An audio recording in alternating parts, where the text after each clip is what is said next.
Hardspace Shipbreaker is a game about cutting up spaceships like they are massive tin cans in zero-G, salvaging and tearing them down piece by piece until there is nothing left. Humankind has industrialized much of the solar system, and Earth has deteriorated into a place of squalor and decay.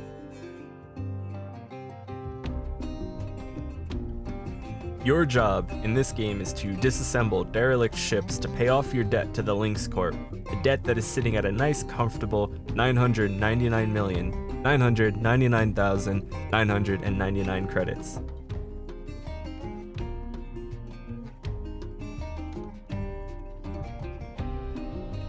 It is November 9th, 2329, and you get a message on your computer informing you that you've been accepted into the LYNX Pave the Way to the Galaxy program.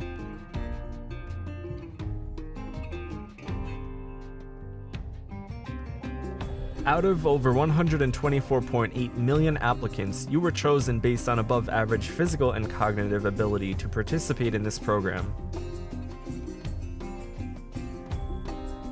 Participation in this program can prove to be very lucrative and rewarding depending on your willingness to follow the vision and processes of LYNX Corporation.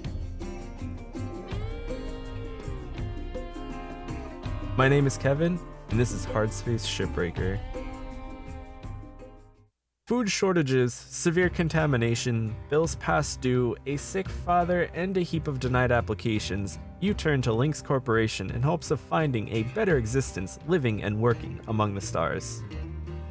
Upon signing the agreement, a shuttle is immediately deployed to collect you and deliver you to your assigned salvage station in low Earth orbit. Strapped with a massive debt coming in at just 1 credit short of $1 billion owed for the equipment that you're going to have to use, you begin your journey and join the ranks of the Shipbreakers. With Shipbreaker, you can't just cut and carve aimlessly. This is a zero-gravity spaceship surgery game where you are the scalpel.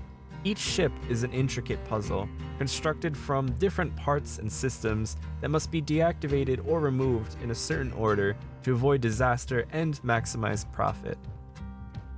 Every ship is different, but their dangers are the same.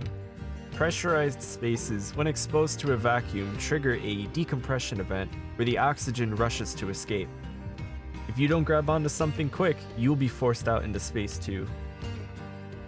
Fuel and coolant pipes, as well as electrical lines, run throughout each ship like veins with potential for devastating chain reactions. Fuel lines can leak and spill out into space, ready to ignite at just any moment. At the heart of each ship lies the reactor, the most expensive and important piece of all. The moment the reactor is removed from its coolant casing, it begins to melt down and discharge electricity. Damaging anything it touches, it is vital that you prepare carefully for this procedure. Should you take too long to deposit a live reactor, the reactor will detonate and with it take half of your ship and possibly even yourself.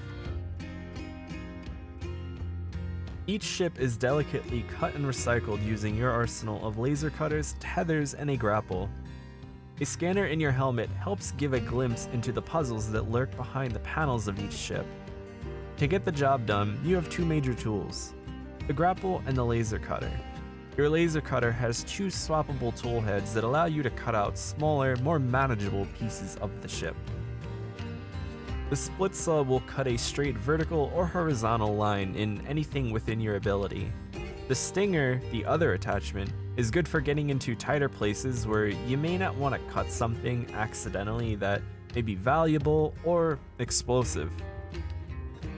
If you cut into a pressurized room or accidentally clip a fuel line, the ship you're salvaging can quickly turn into a deadly metal coffin. Both of these cutter attachments I've found to be very useful. The stinger will vaporize anything without leaving any debris, which is great for slipping into the walls of a ship without damaging anything behind it, while the split saw, it's a much more fun alternative. With Shipbreaker's physics system, you can cut just about any shape in any piece anywhere you want. Your grapple allows you to push and pull objects around space, and tethers that apply a constant force on an object to assist in more delicate procedures. Between the barge, incinerator, and processor, Each piece of the ship has its own place and its own weight. With Newtonian physics, should you lasso a piece of the ship that's heavier than you will move around just as much as it does when you try to push or pull on it, sometimes even sending yourself flying across the other side of the room instead of pushing an object away. That also means that inertia applies, so when you or another object start moving, you're not going to stop unless you hit something or slow down by using your brakes or moving in the opposite direction. This stuff just makes things a little bit more complicated for you. Tethers help pull an item into its designated deposit location without crushing yourself under the weight of a reactor flying into your face or sending you out into deep space and dying. Just by looking at an object, you can see which location of the 3 available that it must be deposited into. Some items are detachable from the ship with just the grapple without needing to cut, such as an antenna, buttons, lights, and more. So long as you are careful, you can deposit these items into the barge. Otherwise, banging these items into the sides of the ship will reduce their durability until they're worth nothing more than just scrap for the incinerator. Now, because every ship is different, and you need to know where exactly to cut so that things come apart easily and cleanly, you can use your scanner to figure out where the weak points are. Not all items are cuttable by your standard level cutter. Oftentimes, I found myself going in through the airlock, carefully depressurizing the ship, and then removing the ceiling and the floor panels before starting on tearing down the different sections of the ship. With bigger ships, this wasn't as easy as just doing that. You have to figure out your way of doing things with each ship, and that's where a lot of the fun comes in. Each shift begins and ends in your hab. Here, you can upgrade and repair your tools and gear, you can review audio logs and data drives that you find, as well as purchase salvaging rights to new ships for you to explore and recycle. So, the key to earning credits to pay off your debts to LYNX Corp is completing work orders. These also help you earn certification levels for better tools and upgrades, while also unlocking bigger, more dangerous, and complicated ships with more valuable salvage. A shift lasts about typically 15 minutes, and with the time that you have to spend going back and forth to the hab to refill oxygen, tethers, and fuel, a shift goes by very fast. You have only so much time to check off parts of your work order, otherwise you find yourself quickly going deeper into debt. Waiting for you at the end of each shift is a hefty bill that increases with each death. Starting at around 450,000 credits, you can start to reduce this by buying your tools instead of renting them, but you can see how quickly you can go further into debt with an unproductive shift. Cut smart, but cut fast, Shipbreaker. So that's what Shipbreaker is all about. But what was the experience actually like? What about what I thought about all of this? What were the good parts, and what about maybe the not so good parts? I played for around 8 hours before sitting on my thoughts for a little while and then writing this review. With the game being in early access, it's fair to be cautious about your purchase, but for $25 US, is it worth it? Starting with the controls, there were a few times where I struggled using mouse and keyboard. While they recommend use of a controller to get the best game experience, I did find that the mouse and keyboard worked perfectly fine aside from just a couple of times where I accidentally launched something into space instead of, well, picking it up. This is mainly due to the fact that the push and the interact key are by default bound to the F key. So if you're not exactly lined up with something, you're not exactly close enough, you end up pushing it. This most often would occur when I'm rushing back to the hab to buy oxygen, but then launching myself backwards into space away from the terminal with my last dying breaths. I felt that the dangers were, at times, often overplayed and posed minimal threat. Explosive decompression often just pushed you back out into space and, at worst, left you with a bumped head, cracked helmet, or just a little bit of lost salvage. Instead of decompressing a ship the normal way, I often found myself melting the glass of the cockpit on the smaller ships with the Stinger so as to quickly access the inside and complete my work order just as quick as possible, possibly avoiding another 450,000 credit bill at the end of a potentially additional shift. Even directly shooting at the reactor until it detonates will only really damage a small section of the larger ships and create a mess. I never found it to be something that destroyed the entire ship, and I found it hard to die unless I was intentionally being careless. Most of my deaths were a result of struggling to pull something too heavy and turning myself into a pancake after the reactor comes hurtling across the other side of the salvage bay right towards my skull. Deaths in themselves felt less punishing compared to the huge debt and daily 500,000 credits you owed at the end of each shift. 150,000 extra additional credits owed for a death felt minimal in comparison to 1 billion in total, especially as ships became more and more valuable. The lack of ability to repair tools during a shift and no option to buy repair kits while in the hab was a little bit frustrating.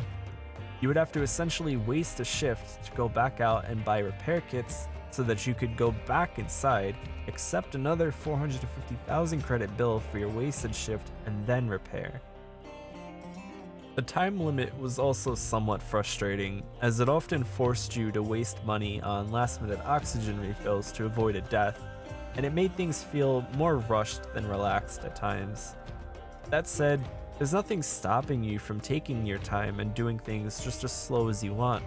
Sure, you won't knock out your debt anytime soon, but there isn't exactly a mechanic that sends you back to Earth and terminates your contract for racking up too high of a debt.